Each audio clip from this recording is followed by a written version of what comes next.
I'm Dolly Tavares, and this is my video with Becca, my volunteer. We know each other very well, and we work together. We are currently at the office, and she has volunteered to step up and be my experiment. Mm-hmm. So Becca, before we get started, I have had you read over and sign this consent form. And you understand what you read? Yep. You understand that it deals with HEPA and like privacy issues, and that we won't release anything true and personal about you. Yep. And also that if you have any strong emotions or feelings of suicide, that you will let someone know and we can step up and get you help. Yes, You agree to that? I do agree to that, and sorry they're working on the bells here at the school. Yeah, I'm sorry. So before we get going, do you have any strong emotions that I need to be aware of at this time? No, not that I can think of. You're good? I'm good, I think Well, so. let's get started, and why don't you tell me a little bit about yourself and why you're here today and what's upsetting you?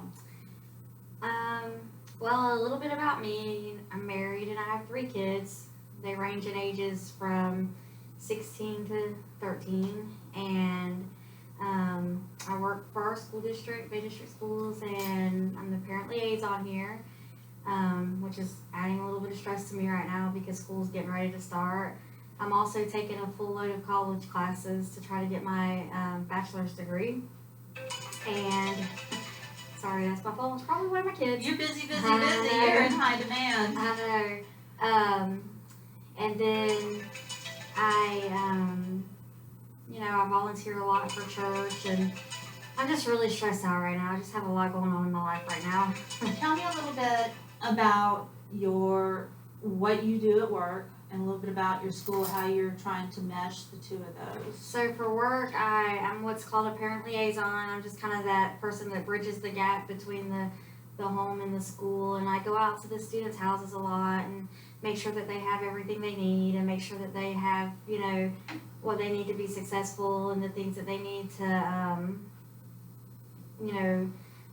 actually make it to school. A lot of our kids don't have transportation, or they don't have clothes, or, I just try to help them out. And That's got to be very emotionally draining for you. it has its good days and its bad days, just like anything. Okay, I understand. So what you do is you go out and you make sure there's a connection between the school and the parent and the student. Especially our at-risk students. We have students that are already pegged as at risk, so At risk for being homeless or for having attendance issues, or is that a big problem with the very school? very rural schools. So yeah, Especially in this area, huh? yeah. Okay. It seems like since the hurricane, there's been so much more, Yeah, and a lot of people aren't even aware there was a hurricane. I know. Yeah. No, it definitely has its challenges, but it's like one of those satisfactory challenges. It's one of those things that you do try to make somebody else's life better. That seems like it's very important. I to do. you I like to it. make a difference. I do. I really do like it.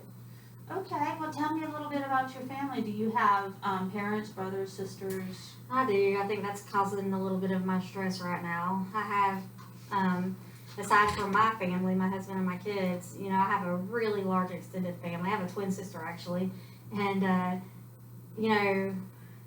they all have kids, and I have kids, and we live very close together. And when they went to school and had things that they wanted to do, I was always there for them. I tried to help them every step of the way. I watched their kids. I was supportive of them. I called out flashcards to them. I mean, just whatever they needed. I was really, supportive of them because I was excited for them. I wanted them to succeed, and I wanted them to better their lives. And, fortunately, I was in a position to where I didn't have to go back to work. I still...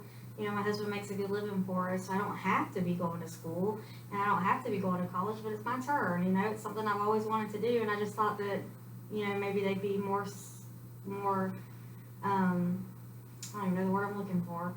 Receptive, maybe? Receptive, or not even receptive, I just thought they'd be supportive. I thought they'd try to, bring me a meal every now and then like I did for them. And So what you're telling me basically is that you feel neglected almost by your siblings that you stepped up and did for. What exactly would make you think that they wouldn't want you to reach these goals and succeed? I mean, they just don't ever like. You know, Have they I ever would tell said them. it? Not, they've never said that they're not supportive of me, but you know, when they were in school, I was so proud of them, and I told them all the time, and I watched their kids all the time, and you know, we would stay up at night and study for tests, and they just haven't done the first thing to try to help me be successful. And I just thought that if it was, if it was something they wanted to do, they would do it without me having to bring it to their attention. Have you tried talking to them? Maybe they don't realize they're making you feel this way. No, I haven't, and I probably won't ever, but Why not? I don't know. I just feel like if it's something they wanted to do, they would do it, and I'm not going to force their hand at it because... Have you ever thought that maybe you're not seeing things quite objectively? Maybe you're so stressed and so overwhelmed with what's going on that you maybe miss the little things. Granted, they should be doing a lot for you if half of what you say is... I mean, it could be that I'm just so stressed out and running from one end of the planet to the next that I just haven't noticed it. It could be that. Well, I think that you should sit down, and I'm challenging you to take the step and start like a list or a journal where you can put what you have done for your family on one side and what you think they have or haven't done for you on the other, and what they can do in the future to make it a little easier for you. Do you think you can do that? I can write it down, but I don't think I would ever show it to them. Well, I think it would be beneficial to them if they understood how they made you feel and maybe you guys met in the middle. But if you're really against bringing this to their attention, at least it can give you some objectivity. You could sit down and see if your eyes are actually open to what they feel, because it sounds to me that they mean to see you as a matriarch and leading them and taking care of them like a mom, somebody they can always go to and be there for them, but they take it for granted maybe a little bit. Well, and they do stuff like, I try to keep a 4.0. I try to keep straight A's, and they'll call me and want to go do something, and I'm like, no, I need to study, and they're like, oh, you have straight A's, 1B's not going to kill you. I mean, but I wasn't that way with them. If they wanted straight A's, I tried to help them accomplish that. So you're telling me you were strictly there no matter what, you were there for them. I understand, and that's a fair accusation. I just want to make sure that you're being objective and seeing things from both sides. And maybe there is a little push and shove, give and take going on. But I think I really think it would be beneficial for you if you, in the future, hold on to that list. If you can't show it to them now, show it to them later. Not during a big fight or because just when you're angry. In the long run, it's not going to matter because I'm going to succeed either way. It's just kind of... Oh, you just want them to be there. It just kind of hurts my feelings that I was there for them the whole time, and I do have support. My husband is very, very supportive, and he does everything he can to help me, and so do my kids. I mean, my kids are remarkable. I just thought that maybe, especially us living so close together, that they would notice that, Becca's checked out. Checked out. Tell me about your husband. What does he do? He's a mechanic at a big ranch. So he stays really busy. He does, but he's got the type of job that, it's a very good company that we work for. And so he takes the kids. I mean, my kids are at work with him right now. So he takes them with them, and he shows them how to do, he teaches them. He's a very good teacher. And Sounds like you have a good support line. I do. David's great. My husband is wonderful. Is there anybody else that is really supportive and there for you? My mother-in-law. Your mother-in-law, his mom? Yeah, she's there for me quite a bit, but I don't know. I think I'm butthurt. If you know what that means. My feelings are hurt. Okay. We don't have to bleep that, but okay, well, I think if you can't reach out to your family, maybe you can reach out, well, they're still your family, but I mean your siblings. if you could reach out to your mother-in-law, just have an open conversation about, maybe she can put in some objective from the family point of view. She might. That's true because She's on the outside, but still has one foot in the door. Yeah, that's a good point. That's a valid point. I could do that.